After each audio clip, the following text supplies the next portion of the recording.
David sat on his front porch, watching the morning sun filter through the oak trees that lined Maple Street. At 43, he had grown used to the whispers that followed him whenever he walked to the mailbox. The neighbors would pause their conversations, glance his way, and then huddle closer together like schoolchildren sharing secrets. He had been living alone in his grandmother's old house for 12 years now. The house itself was beautiful, a classic two-story home with white shutters and a wraparound porch that his grandmother had loved so much. She used to sit right here in this same rocking chair, waving at everyone who passed by. But David wasn't his grandmother. He kept to himself, and that made people uncomfortable. The truth was, David hadn't always been this way. There was a time when he was the life of every party, the guy everyone called when they needed help with their computers or wanted someone to explain how their new smartphone worked.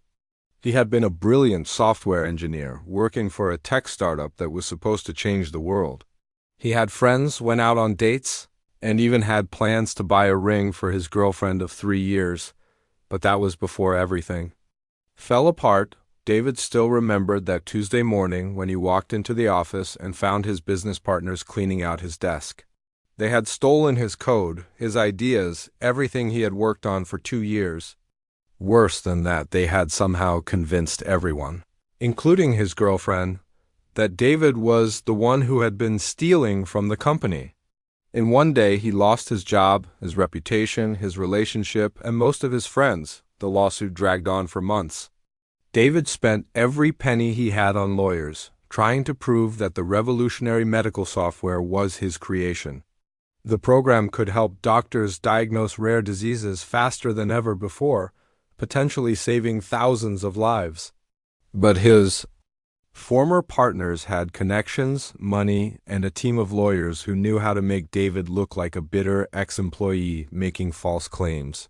When David finally gave up the fight, he was broke, exhausted, and completely alone. That's when he remembered his grandmother's house. She had passed away the year before, leaving him the property in her will. With nowhere else to go and no one left to turn to, David packed his few remaining belongings and moved to Maple Street. The house needed work. The paint was peeling, the garden was overgrown, and the basement had a leak that had been ignored for months, but David threw himself into fixing it up.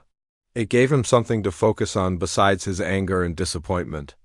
He spent his days pulling weeds, patching walls, and slowly bringing the old house back to life. What the neighbors didn't know was that David had turned the basement into something special, using the insurance money from his grandmother's estate.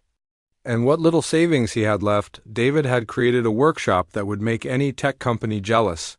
He had computers, medical equipment, and software development tools that most hospitals could only dream of having late at night. When the rest of Maple Street was sleeping, David would go down to his basement and continue working on his medical diagnostic program. He couldn't let his former partners win. Even if he couldn't get credit for his original work, he could create something even better. Something that would actually help people instead of just making rich investors richer. The work kept him busy, but it also kept him isolated. David rarely left the house except to buy groceries or pick up packages. He ordered everything online and had it delivered whenever possible. The neighbors noticed, of course. They always did at first. People were just curious about the new guy who had moved into old Mrs. Patterson's house. A few neighbors had stopped by with casseroles and welcome baskets, trying to be friendly. But David had been so wrapped up in his pain and anger that he barely opened the door.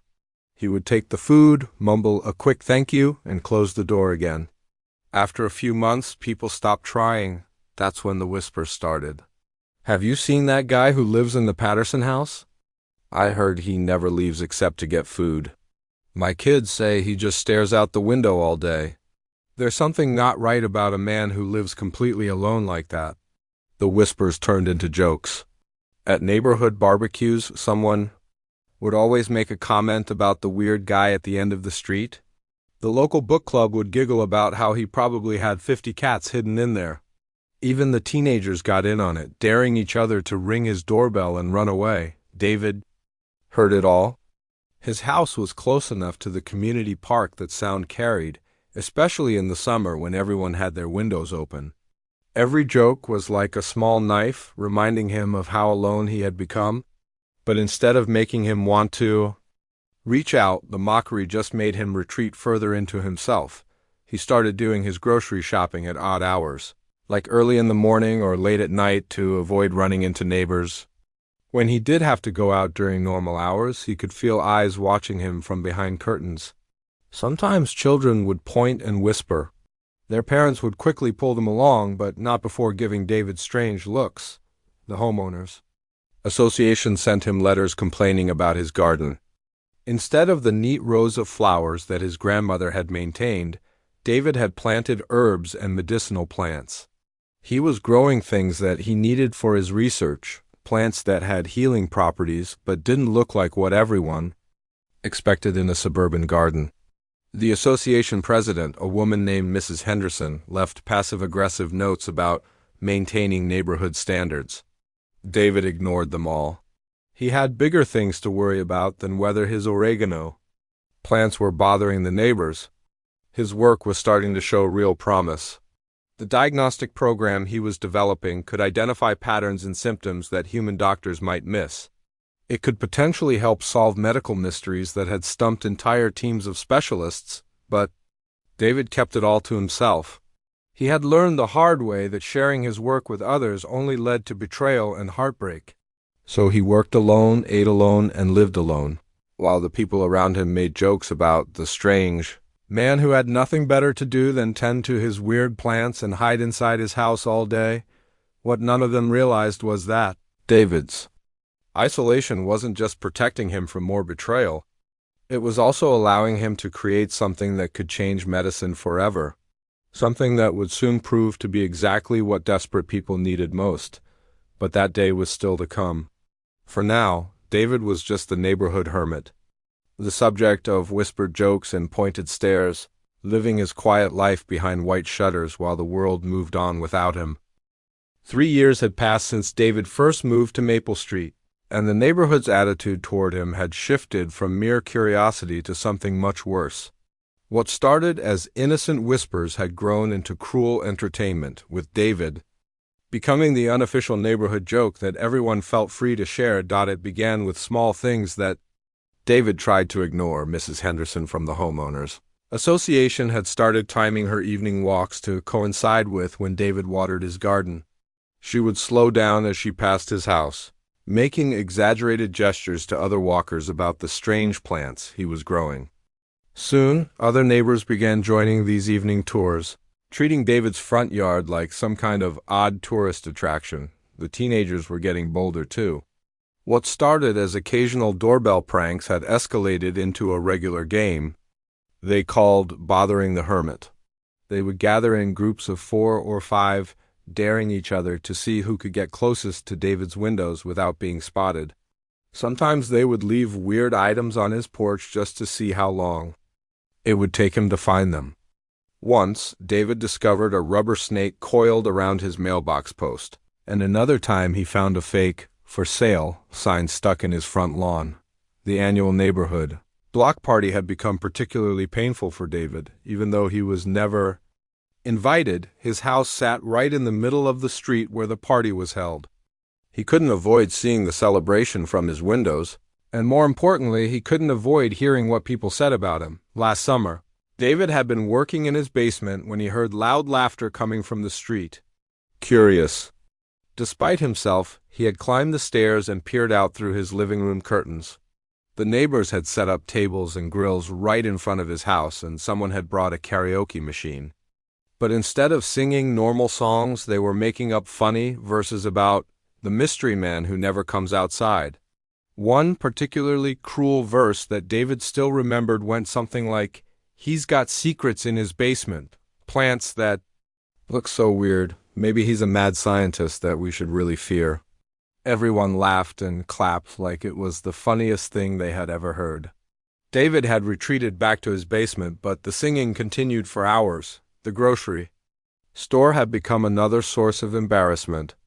David had tried switching to different stores around the city, but somehow word always seemed to spread. Cashiers would give him strange looks when he bought unusual items for his research. When he purchased things like distilled water, specific vitamins, or organic compounds that he needed for his work, people would stare and whisper. The worst incident happened at the pharmacy downtown. David needed to buy some basic medical supplies for his research, nothing dangerous or suspicious, just things like sterile containers and testing strips. But the pharmacist, who apparently lived somewhere in David's neighborhood, recognized him and started asking loud questions about what he was planning to do with all that medical stuff. Other customers began gathering around, and David could hear someone whisper, "That's the weird guy from Maple Street," loud enough for everyone to hear. David had left the pharmacy that day without buying anything, his face burning with embarrassment. He started ordering all his supplies online after that, even though it was more expensive and took longer to arrive. The children in the neighborhood had picked up on their parents' attitudes, and their reactions to David were getting worse. What used to be simple staring had turned into outright pointing and giggling. Some of the braver kids would follow him at a distance when he walked to his mailbox, whispering things like, "There goes the ghost man," or "I bet he talks to his plants because he doesn't have any friends." One particularly memorable afternoon, David had been outside trimming his medicinal herb garden when a group of kids rode by on their bikes. One of them shouted, "Hey, mister, why don't you ever talk to anybody?" When David looked up, startled, another kid yelled, "Because he's probably forgotten how to talk like a normal person." They all laughed and pedaled away quickly, leaving David standing there with his gardening shears, feeling more alone than ever. The online grocery delivery drivers had started treating him strangely too. Instead of just dropping off his orders and leaving, they would linger on his porch, trying to peek through his windows or asking uncomfortable questions about why he ordered so much food for just one person. David had overheard one driver on the phone telling someone that this weird dude on Maple Street gets like 50 pounds of rice delivered every month, and he never opens the door more than a crack. What the delivery drivers didn't understand was that David was stockpiling supplies for his research. His work required precise measurements and controlled conditions, which meant he needed backup supplies in case experiments failed or equipment broke down. But trying to explain would have required trusting someone with information about his work, and David wasn't ready to make that mistake again. The mockery was affecting David's sleep and his ability to concentrate. Some nights he would lie in bed replaying the day's embarrassments, wondering if moving away might be the answer. But he had put so much work into setting up his basement laboratory, and his research was finally showing real progress. The diagnostic program he was developing had successfully identified patterns in rare disease symptoms that traditional methods missed completely. David had even started testing his program against published medical cases from journals, feeding symptom data into his system and comparing the results to what actual doctors had diagnosed. In case after case, his program identified the correct diagnosis faster and more accurately than the human doctors had. It was incredible progress, the kind of breakthrough that could revolutionize medicine and save countless lives, but David kept it all secret. Every night while his neighbors slept peacefully in their beds, probably dreaming about normal things like weekend plans and family gatherings, David worked alone in his basement laboratory. He fine-tuned algorithms, tested new approaches, and slowly built something that could change the world. The irony wasn't lost on him. The same neighbors who joked about him being a useless hermit were living just a few hundred feet away from a medical breakthrough that could someday save their own lives or the lives of their children. But David's trust had been so completely shattered by his previous betrayal that he couldn't bring himself to share his work with anyone. Instead, he endured their jokes, their stares, and their cruel games, all while working toward something greater than any of them could imagine. He told himself that someday maybe his work would speak for itself. But until then, he would continue to be the neighborhood's favorite target, the strange man who lived alone and grew weird plants and never seemed to have anything useful to contribute to their perfect little community. Little did any of them know that their perfect little community was about to face a crisis that only the weird hermit at the end of the street could solve. Dr. Rodriguez had been practicing neurology for 15 years, and she had never seen anything like this. It started with Zara, a 19-year-old ballet dancer who came to the emergency room complaining that her legs weren't working right during practice. At first, everyone thought it was just fatigue or maybe a minor muscle strain. Dancers pushed their bodies hard, and temporary weakness wasn't unusual. But within 3 days, Zara couldn't walk at all. The weakness spread from her legs to her arms, and then something even more frightening began happening. She started forgetting things, simple things like her phone number and her mother's name. The MRI scans showed something that made Dr. Rodriguez's heart sink. Zara's nerve cells were literally dying, and they had no idea why. Before Dr. Rodriguez could even begin to understand Zara's case, 2 more patients arrived with identical symptoms. Carmen, a 22-year-old medical student who had been studying for her final exams when she suddenly couldn't remember anything she had learned. Then there was Leah, a 16-year-old swimmer who went from breaking school records to barely being able to lift her arms out of the water. The 4th case was actually 2 cases. Vera and Iris were twin sisters, both 24 years old, who worked as fitness instructors at the same gym. They had always done everything together, and apparently that included getting sick.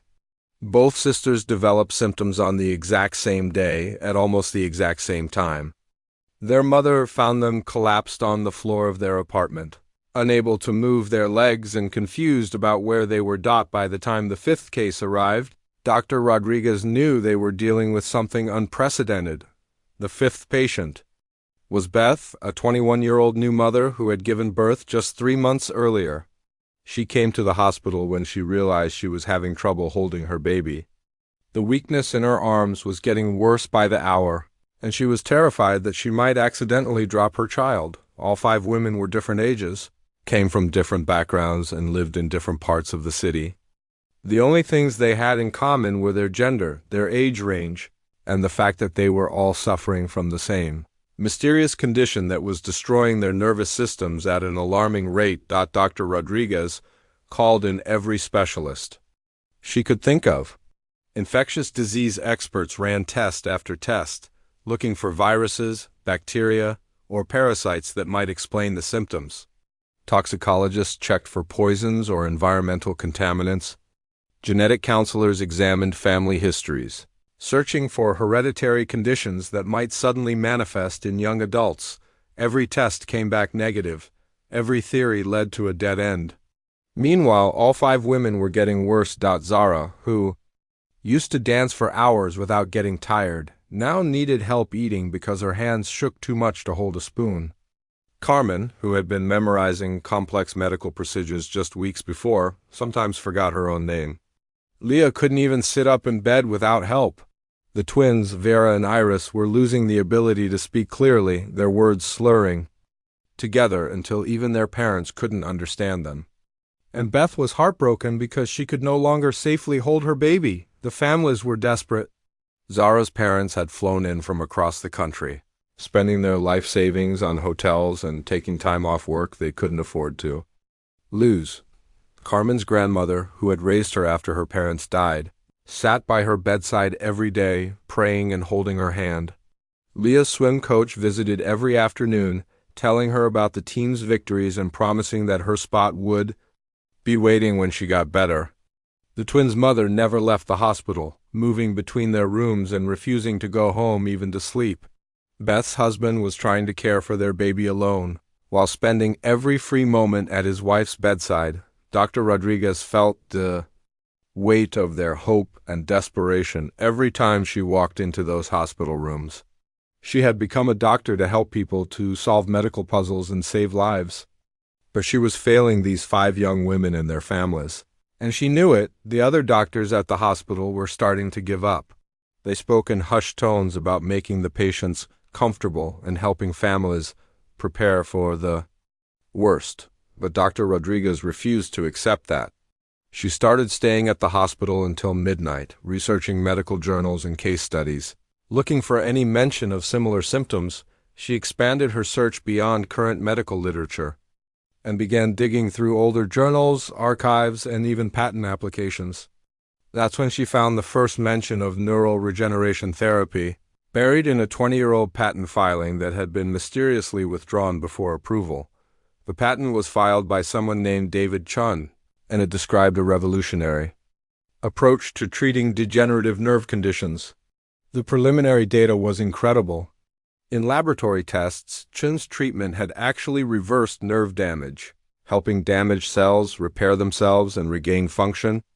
The patent application included detailed research notes and test results that were far ahead of anything Dr. Rodriguez had seen in current medical literature, but when she tried to find more information about David Chun, she hit dead end after. Dead end. The research had apparently been developed at a tech startup that had gone out of business decades ago. There were no published papers, no follow-up studies, and no contact information for the researcher. Dr. Rodriguez spent 2 full days tracking down former employees of the defunct company, calling universities, and searching through business records. Finally, she found a legal filing from an old lawsuit that mentioned David Chun as a former employee who had disputed the ownership of several patents. The lawsuit records led her to a lawyer who had represented Chun years ago. The lawyer was retired now, but he remembered the case clearly. He told Dr. Rodriguez that David had been brilliant but bitter, convinced that his former partners had stolen his work. The lawyer had lost touch with David after the lawsuit ended, but he remembered that David had inherited property somewhere in the suburbs. Property records were public, and it took Dr. Rodriguez another full day of searching to find the right David Chun. There he was, listed as the owner of a house on Maple Street, just 20 minutes from the hospital where 5 young women were slowly dying from a condition that his research might be able to cure. Dr. Rodriguez sat in her car outside the hospital at 2 in the morning, staring at the address she had written on a piece of paper. She had found him, but now what? How do you approach a man who has been living as a hermit for over a decade and ask him to save 5 strangers? How do you convince someone who had been betrayed and abandoned by the medical community to trust doctors again? She thought about Zara, who used to fly across the stage like she had wings. She thought about Carmen, whose dream of becoming a doctor was slipping away along with her memories. She thought about Leah, who might never feel the joy of cutting through water at top speed again. She thought about Vera and Iris, who were losing their voices just when they needed them most to tell each other they would be okay. And she thought about Beth, who might never be able to hold her own child again. Dr. Rodriguez knew she had to try. Even if David Chun refused to help, even if he slammed the door in her face, even if he had given up on his research years ago, she had to try. Because somewhere in that house on Maple Street might be the key to saving 5 young lives. Tomorrow, she would drive to Maple Street and knock on the door of a man the whole neighborhood thought was just a harmless hermit. She had no idea that she was about to change everything for both David and the community that had spent years mocking him. Dr. Rodriguez stood in the hospital parking lot at 6 in the morning, clutching a folder full of medical records and trying to gather the courage for what she was about to do. She had barely slept, spending the night thinking about how to approach a man who had every reason to distrust doctors and researchers, but time was running out. All 5 women had gotten worse overnight, and the hospital was quietly preparing for the worst. She wasn't going alone. Dr. Williams, the head of neurology, had agreed to come with her, along with Dr. Park from infectious diseases and Dr. Thompson, a specialist in rare genetic conditions.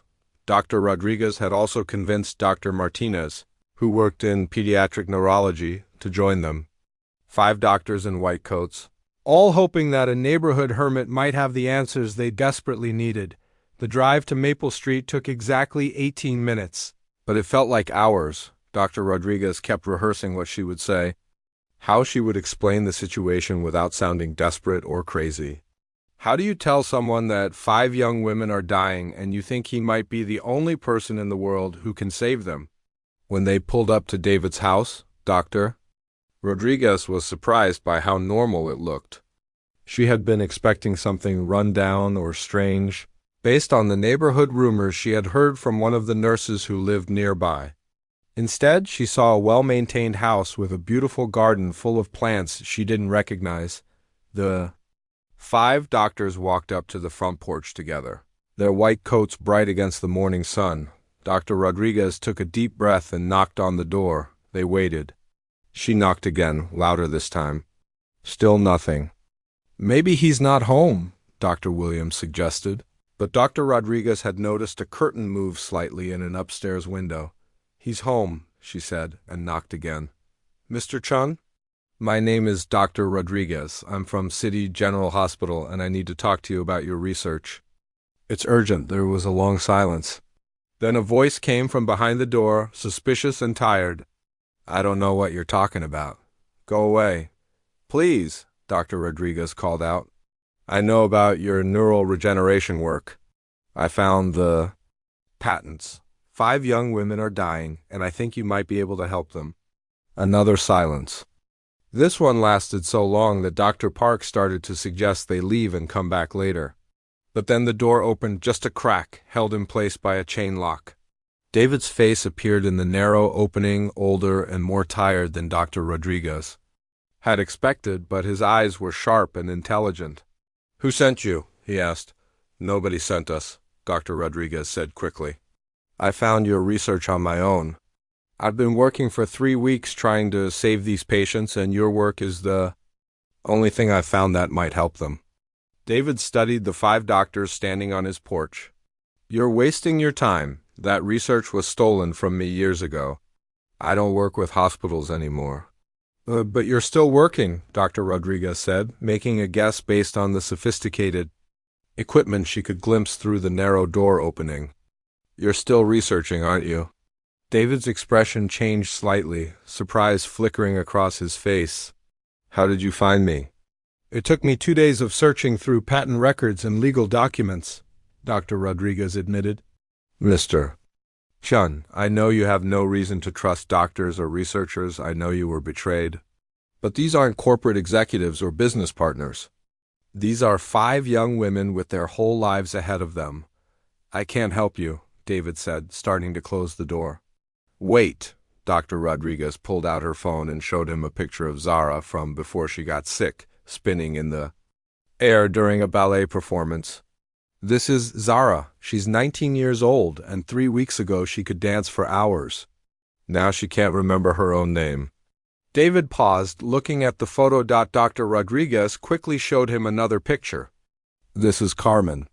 She's a medical student, just like we all were once. She wanted to help people, to save lives. Now she needs help eating. She showed him photos of all 5 women, telling him their names and their stories. By the time she got to the picture of Beth holding her 3-month-old baby, David had opened the door a little wider.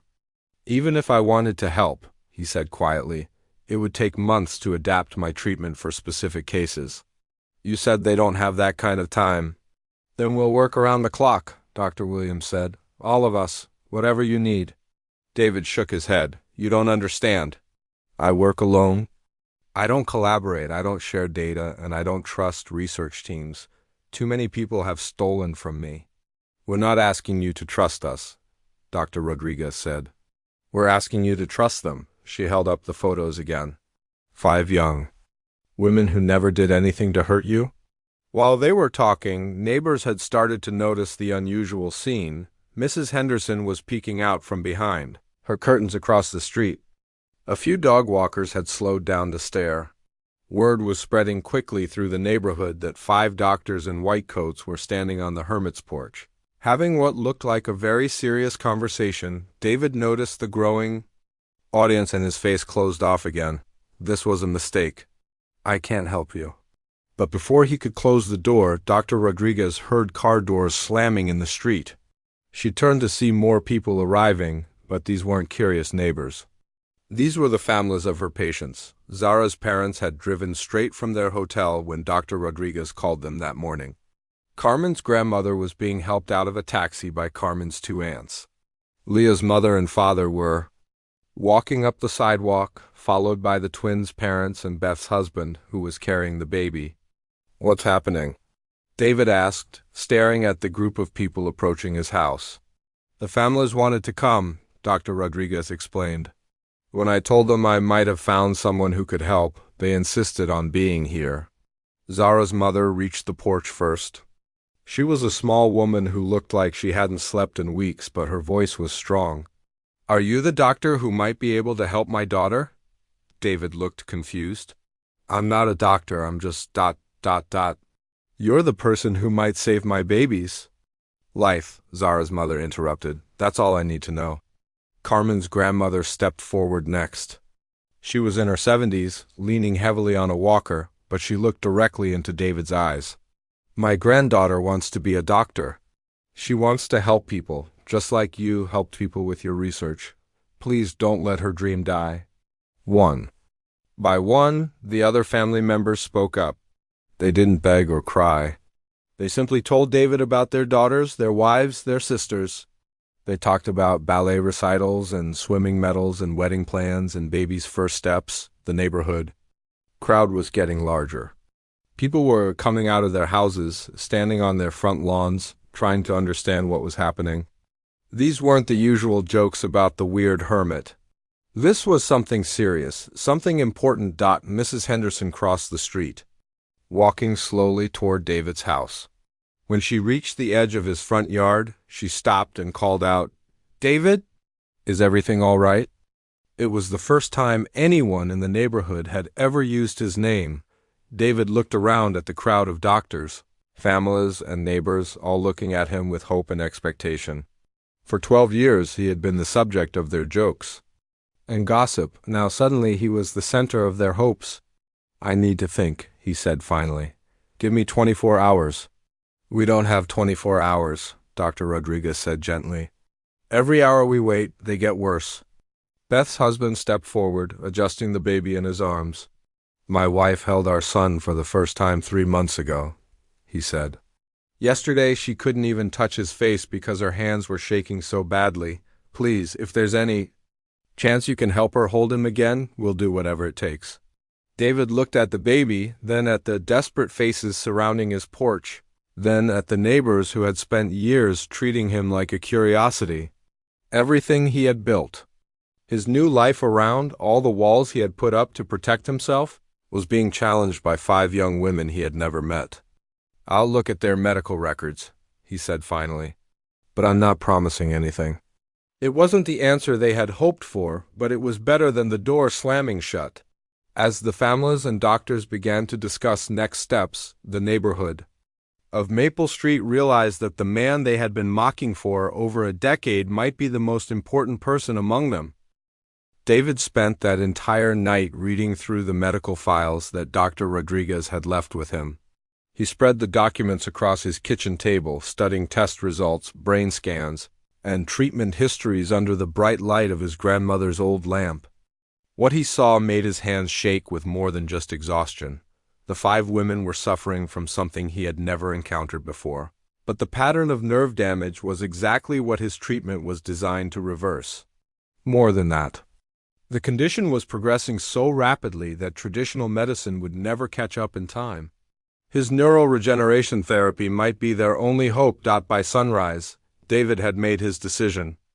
It terrified him to think about working with other people again, about trusting doctors and researchers after what had happened to him before. But every time doubt crept in, he thought about the photos Dr. Rodriguez had shown him.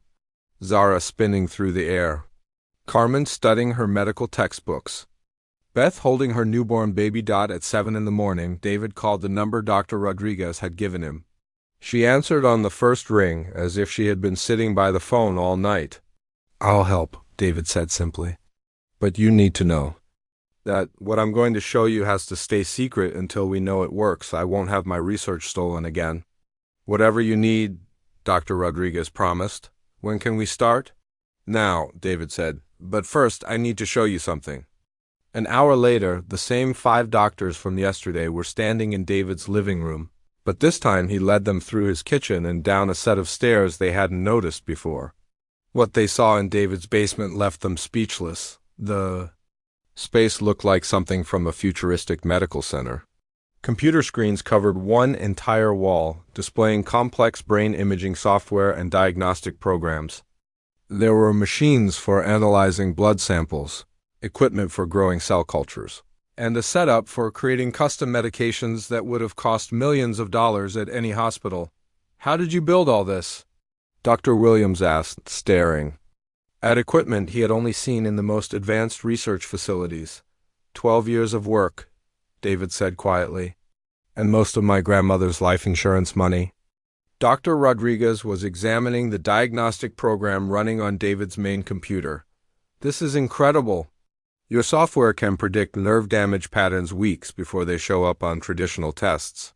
That's how we're going to save them, David said. My program has already analyzed their medical data. I know exactly which nerves are damaged and which ones are still healthy enough to regenerate. David explained his treatment process. It involved a combination of targeted medication that would help repair damaged nerve cells, along with electrical stimulation therapy that would encourage the nerves to regrow properly. The treatment had to be customized for each patient based on their specific pattern of damage. How long will it take? Dr. Park asked. If we work around the clock, I can have the first treatments ready in 6 hours, David said. But we'll need to monitor them constantly. Any mistake could make things worse instead of better. The doctors agreed immediately. They called the hospital and arranged for the 5 patients to be moved to a private wing where David's unconventional treatment could be administered without interference from hospital administrators, who might ask too many questions. Word spread quickly through the neighborhood that something important was happening at David's house. Neighbors who had spent years making jokes about the hermit were now gathering on the street, watching as medical equipment was carefully moved from David's basement to unmarked vans. Mrs. Henderson knocked on David's door that afternoon, carrying a plate of sandwiches. I thought you and the doctors might be hungry, she said, not quite meeting his eyes. And I wanted to apologize. We've been terrible neighbors. You don't need to apologize, David said, accepting the sandwiches gratefully. I haven't exactly been friendly either. You were protecting yourself, Mrs. Henderson said. We should have understood that. Over the next 3 days, David's house became the unofficial headquarters for the most important medical case any of them had ever worked on. The doctors took shifts, monitoring the patients around the clock while David fine-tuned treatments. Based on how each woman responded, Zara was the first to show improvement. On the second day of treatment, she was able to move her fingers for the first time in weeks. Her mother cried when Zara recognized her and called her by name. By the third day, Zara was sitting up in bed and asking when she could start dancing again. Carmen's recovery was slower but just as remarkable. Her memory started coming back in pieces, like a puzzle being put back together. First, she remembered her grandmother's name, then her favorite medical textbook, then the dream of becoming a doctor that had driven her through years of studying. Leah surprised everyone by insisting on testing her recovery in the hospital pool. When she managed to swim an entire lap without stopping, her coach jumped into the water fully clothed to hug her. The twins, Vera and Iris, recovered at exactly the same pace, just as they had gotten sick together. They spent their recovery time planning the workout classes they would teach when they got out of the hospital, arguing good-naturedly about which exercises would be best for rebuilding their strength. Beth's recovery was the most emotional for everyone involved. When she was finally able to hold her baby again without her hands shaking, there wasn't a dry eye in the room. Her husband later told David it was the most beautiful thing he had ever seen. Throughout the treatment process, the neighborhood of Maple Street was transformed. People who had never spoken to each other before were gathering in groups, talking about the medical miracle happening right in their midst. Children drew pictures of David and left them on his porch. Teenagers who used to dare each other to bother the hermit now volunteered to help carry equipment or deliver food to the doctors. The local news picked up the story, but David refused all interviews. He was content to let Dr. Rodriguez handle the media attention while he focused on making sure his patients continued to recover. 3 weeks after the treatment began, all 5 women were released from the hospital. They came to David's house, together, along with their families. For a celebration that filled his entire front yard, Zara performed a short ballet routine on David's front lawn, moving with grace and strength that proved her nerves had been completely repaired. Carmen brought a medical textbook and recited complex terminology from memory, showing that her mind was as sharp as ever. Leah had brought her latest swimming medals, earned just days after leaving the hospital. The twins led the entire group, in an exercise routine that had everyone laughing and cheering. And Beth's baby took his first steps that day, right there in David's garden, while his mother watched with tears of joy. The neighborhood that had once mocked David for living alone now saw him as the most valuable member of their community. But more importantly, David saw them differently too. The walls he had built around himself began to come down as he realized that not everyone was out to betray him. David started hosting neighborhood barbecues in his backyard, teaching children about the medicinal plants in his garden and mentoring young people who were interested in science and technology. He established a research foundation that would help other scientists who had been betrayed or overlooked by the medical establishment. The 5 women he saved became lifelong friends, not just with each other but with David. They visited regularly, bringing their families and sharing updates about their lives and careers. Carmen eventually became a doctor herself, specializing in rare neurological conditions. Zara founded a dance program for children with disabilities. Leah became a swimming coach who focused on helping people recover from injuries. The twins opened a fitness center that specialized in rehabilitation therapy, and Beth named her second child David, in honor of the man who gave her the chance to watch her children grow up. David never forgot the lesson he learned that summer. Sometimes the very trait that makes others mock you, your willingness to work alone and think differently, becomes exactly what the world needs most. And sometimes, taking the risk to trust again can transform not just your own life, but the lives of everyone around you.